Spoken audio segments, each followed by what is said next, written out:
ಗೊಬ್ಬೂರು ಪಕ್ಕದ ಗೊಬ್ಬೂರು ಕ್ಯಾಂಪ್ನಲ್ಲಿ ಶ್ರೀನಿವಾಸ್ ತಂದೆ ಪ್ರಸಾದ್ ರಾವ್ ರೈತರು ಬೇಡಿದ ಬೀಜಗಳನ್ನು ಪಾಕೆಟ್ಗಳಲ್ಲಿ ತುಂಬಿ ನಕಲಿ ಬೀಜ ಮಾರಾಟ.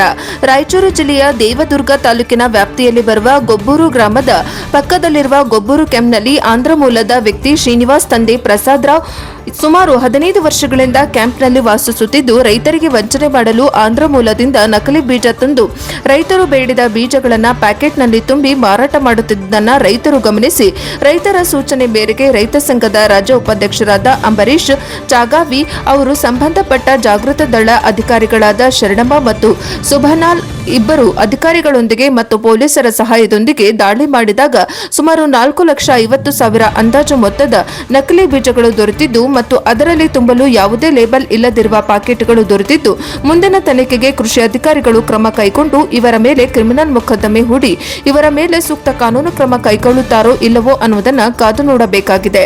ವರದಿ ಗಾರಲದಿನ್ನಿ ವೀರನಗೌಡ, NKS TV4. ఈ ఎద్దులకి వేస్తారా ప్యాకెట్లు ఉన్నాయి కదా ప్యాకెట్లు తెచ్చారు చేయటంలో అసలు అప్పుడు చేసేవాళ్ళమ్మా. ಇದ್ರ ಮೇಲೆ ನಂಬರ್ ಇದು ಇಲ್ಲ, ಮ್ಯಾನುಫ್ಯಾಕ್ಚರಿಂಗ್ ಇಲ್ಲ, ಲೇಬಲಿಂಗ್ ಇಲ್ಲ, ಏನೇನಿಲ್ಲಲ್ಲಮ್ಮ ಇದ್ರ ಮೇಲೆ. ఈ మందుల గిందులు అన్ని అమ్ముతారా? మందులు ఉన్నాయి కదా, మందులు కొట్టుందా? ఎక్కడ ఉంది? ಯಾರಮ್ಮ ನಿಮ್ಮ ಮಗ ಯಾರು? మా మగ లేరు, ఊరి అది కాదమ్మా. కొట్టే అంగడి ఎక్కడ ఉంది? కొట్టు మీది ఎక్కడ పెట్టుకున్నారు? ఆడ గబ్బూరు కాడ. గబ్బూరు కాడ పేరేముంది? ಚಿಲ್ಬಿಟ್ಟು ಪಟಾಯಿಸ್ಬಿಡ್ರಿ. ನಿನ್ನೆ ನಡೆದ 5/6/2022 ರಾಯಚೂರು ಜಿಲ್ಲೆಯ ಗೊಬ್ಬೂರು ವ್ಯಾಪ್ತಿಯಲ್ಲಿ ನಡೆದಿರ್ತಕ್ಕಂಥ ಒಂದು ಬಿಡಿ ಬೀಜಗಳನ್ನು ಮಾರಾಟ ಮಾಡುವ ದಂಧೆ ಶ್ರೀನಿವಾಸ್ ತಂದೆ ಪ್ರಸಾದ್ ರಾವ್ ಮೂಲತಃ ಆಂಧ್ರ ಪ್ರದೇಶದವರು. ಇವರು ಸುಮಾರು 15 ವರ್ಷಗಳಿಂದ ಅಲ್ಲೇ ವಾಸವಿರುತ್ತಾರೆ. ವಾಸವಿದ್ದು ರೈತರಿಗೆ ಬಿಡಿ ಬೀಜಗಳನ್ನು ತಂದು ಅದು ಪ್ಯಾಕೆಟ್ ಮುಖಾಂತರ ಯಾವ ಕಂಪನಿ ಬೇಕಂದ್ರೆ ಆ ಕಂಪನಿ ಪ್ಯಾಕೆಟ್ಗಳಲ್ಲಿ ತುಂಬಿ ಮಾರಾಟ ಮಾಡುವ ದಂಧೆ ಸುಮಾರು 15 ವರ್ಷಗಳಿಂದ ನಡೀತಾ ಬರ್ತಾ ಇದೆ.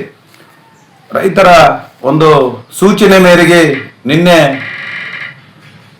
ಜಂಟಿ ನಿರ್ದೇಶಕರು ಮತ್ತು ಅವರ ತಂಡ, ವಿಜಿಲೆನ್ಸ್ ತಂಡದೊಂದಿಗೆ ನಾವು ಭೇಟಿ ಕೊಟ್ಟಾಗ ಸುಮಾರು ಅಲ್ಲಿ 450ಕ್ಕೂ ಹೆಚ್ಚು ಕೆಜಿ ಸಿಕ್ಕಿದೆ.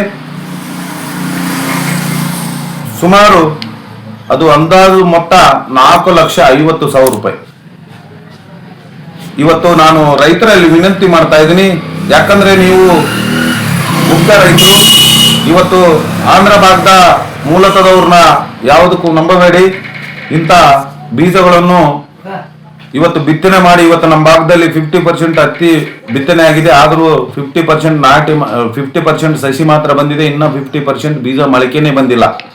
ಇಂಥ ಮೋಸ ಹೋಗಬಾರ್ದೆಂದು ನಾನು ರೈತರಿಗೆ ವಿನಂತಿಯನ್ನು ಮಾಡ್ತಾ ಇದ್ದೀನಿ. ಇವತ್ತು ಈ ರಾಜ್ಯದಲ್ಲಿ ನಡೀತಕ್ಕಂಥ ದಂಧೆ ಸುಮಾರು ರಾಜ್ಯದಲ್ಲಿ ಅನೇಕ ದಂಧೆಗಳು ನಡೀತಾ ಇದ್ದಾವೆ.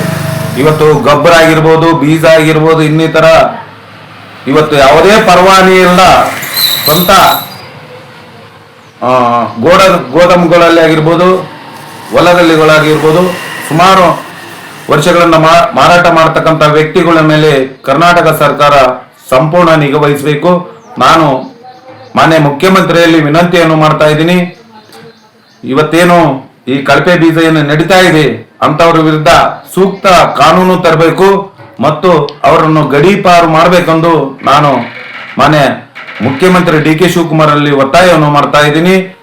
ಕೂಡಲೇ ರೈತರಲ್ಲಿ ಮನವಿ, ಯಾವುದೇ ಆಗಲಿ ಇವತ್ತು ಕೃಷಿ ಜಂಟಿ ನಿರ್ದೇಶಕರಾಗಿರ್ಬೋದು ಮತ್ತು ಔಷಧ ಅಂಗಡಿಗಳಲ್ಲಿ ಎಲ್ಲ ಬೀಜಗಳನ್ನು ಖರೀದಿ ಮಾಡಬೇಕು. ತಾವು ಬೀಜ ಖರೀದಿ ಮಾಡಿರ್ತಕ್ಕಂಥ ರಸೀದಿಯನ್ನು ಪಡಿಬೇಕೆಂದು ನಾನು ರೈತರ ಮೂಲಕ ಒತ್ತಾಯವನ್ನು ಮಾಡ್ತಾ ಇದ್ದೀನಿ.